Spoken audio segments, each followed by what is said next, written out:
फिर वो 1 लाख का बकरा खरीद के कहे कि मैं कुर्बानी कर रहा हूं। ये बदबख्त कुर्बानी नहीं कर रहा, ये सिर्फ दिखावा करना चाहता है, और अल्लाह तबारक व तआला को ऐसा दिखावा पसंद नहीं है। जितने लोग कुर्बानी करने वाले हैं उनमें अक्सर तो किस्सा ही उनका ये है, अक्सर लोगों को आप सुनिए कि मैंने ये कर दिया, मैंने वो कर दिया, मैं इतने का जानवर ले आया, मैंने इतने पैसे मस्जिद में दे दिए, ओ मैं ही तो अल्लाह को पसंद नहीं है।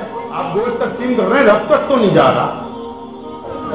आप जो कुछ कर रहे हैं ईद वाले दिन, अल्लाह तबारक व तआला को तो उससे कोई नफा नुकसान नहीं। अल्लाह तबारक व तआला तो अपने बंदे की नीयत को देखता है।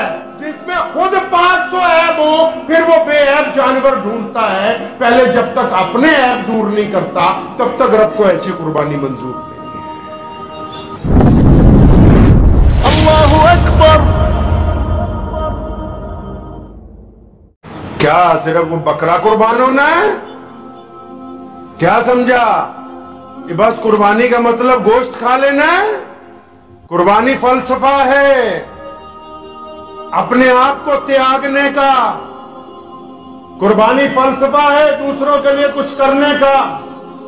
कुर्बानी फलसफा है जब्त का। कुर्बानी फलसफा है सब्र का। कुर्बानी लाजवाल दास्तान है अपने रब से इश्क और मोहब्बत की। कुर्बानी दास्तान है बाप और बेटे के प्यार की। कुर्बानी दास्तान है एक माँ की जुर्रत की। और कुर्बानी दास्तान है एक मियाँ और बीवी के आपस में अंडरस्टैंडिंग की। आपने क्या समझा कि हम सिर्फ कुर्बान करने के लिए जानवर जा रहे हैं? आज भी जब हम जानवर खरीदते हैं लाखों रुपए में तो वो भी कुर्बानी के उसी जज्बे में आता है कि जब हम मुताहर माल, हमें पता है कि ये चीज इतने की नहीं हो सकती, लेकिन हम अपने रब की मोहब्बत में उसके ऊपर अपना सबसे कीमती माल कर रहे हैं। सिर्फ यही नहीं हो सकता कि ये मुसलमान जानवर कुर्बान कर रहे हैं। जानवर नहीं, ये पूरे साल में जो हम अपनों के साथ कुर्बानियां देते हैं, जो सब्र की कुर्बानी, मोहब्बतों की कुर्बानी, इसार की कुर्बानी, सदकात की कुर्बानी, ताल्लुकात को कायम रखने के लिए सब्र की कुर्बानी, दूसरे की मदद करने के लिए खुद रुक जाना और दूसरे को आगे बढ़ाने की कुर्बानी। ये कुर्बानी का फलसफा ही तो है। जब इस मुल्क की जंगे आजादी की लड़ाई लड़ी जा रही थी, तो जब अंग्रेज ने भारत के ऊपर कब्जा किया तो पहली सफ में आओ जलियांवाले बाग की जाके लिस्ट उठाओ, आओ जो वहां पर दिल्ली में इंडिया गेट बना हुआ उस पर शहीदों के नाम पढ़ो, जाओ किस्सा खानी बाजार पेशावर में जहां 1000 पठानों ने अपनी छाती पर गोलियां खाई। ये इस्लाम का फलसफा कुर्बानी था जिसने अपने मुल्क के लिए भी लाजवाल कुर्बानी पेश की और अंग्रेज के घुटने टेक दिए। तभी वल्लभ भाई पटेल ने लिखा था किस्सा खानी बाजार के रिपोर्ट के अंदर कि मुसलमानों की इस देश के लिए कुर्बानियों ने बाकी सारी कौमों को पीछे छोड़ दिया। ये जज्बा हमारे दीन ने अता फरमाया कि कुर्बानी का जज्बा हमारे अंदर मौजूद है। ये कुर्बानी का ही तो जज्बा है कि दुनिया भर में बेशुमार साजिशों के बावजूद इस्लाम अपनी बरक रफ्तारी के साथ आगे। ये वो कुर्बानी तो है जो प्यारे मोहम्मद सल्लल्लाहु अलैहि वसल्लम ने जिसकी आला रिवायतें कायम की, सैयदना इब्राहिम अलैहिस्सलातु वस्सलाम की सुन्नत को कायम किया। ये वो लाजवाल दास्तान है जिसको क़यामत तक के लिए भुलाया नहीं जा सकता। आज तो बहुत सारे लोगों ने समझा कि शायद कुर्बानी करना तो बस जानवर ज़िबा करना तो मुहम्मदुर रसूलुल्लाह की सुन्नत है। वो सुन्नत इसलिए कायम की गई ताकि क़यामत तक आपको ये फलसफा याद रहे, क़यामत तक आपको ये फलसफा याद रहे कि कुर्बानी हम देते क्यों हैं, कुर्बानी का मकसद क्या है।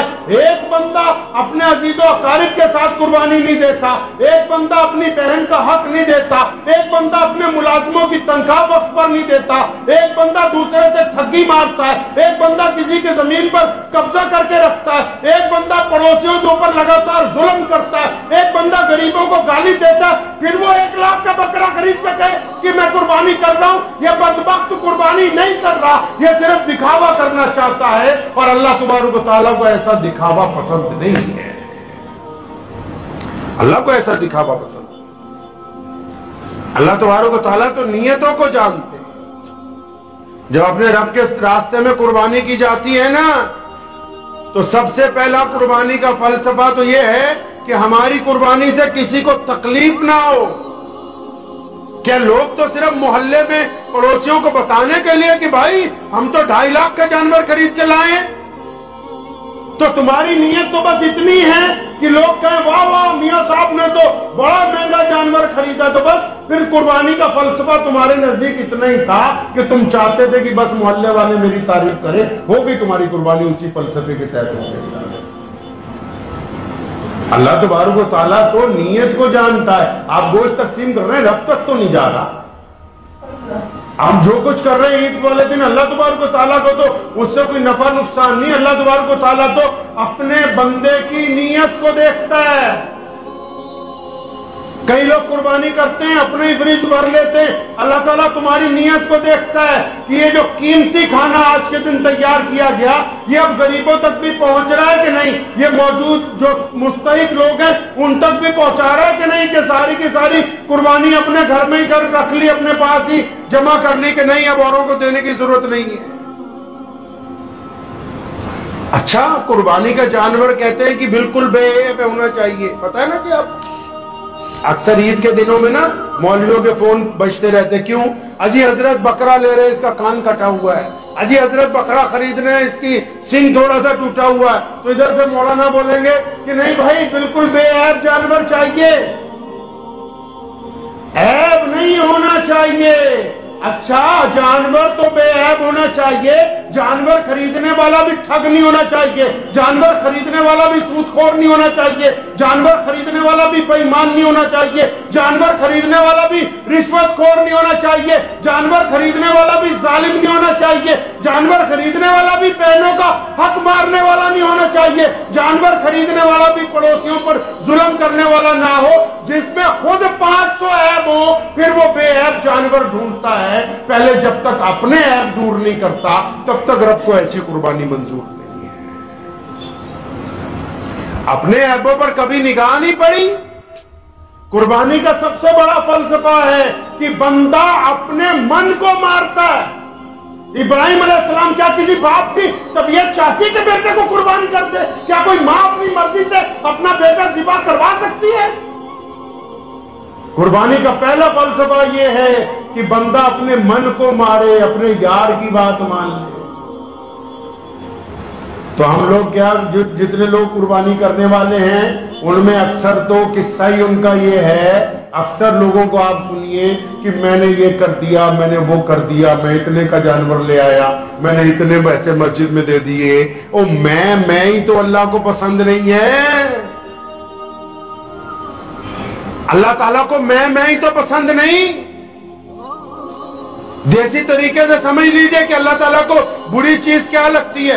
आपके पास जमीन का एक टुकड़ा हो, छोटा सा, कोई 1000 गज का या 1 एकड़ का टुकड़ा हो, खेत हो, आपका कोई पड़ोसी कहे कि मेरे बच्चे की शादी है, यहाँ शामियाना लगा के बंद प्रोग्राम करना चाहते हैं, आप कहोगे कर लो यार कोई बात नहीं। लेकिन अगर वो शादी के बहाने वहां सीमेंट के बड़े बड़े पिलर खड़े कर दे, 10-15 लेंटर डाल ले, तो आपका रद्द अमल क्या होगा?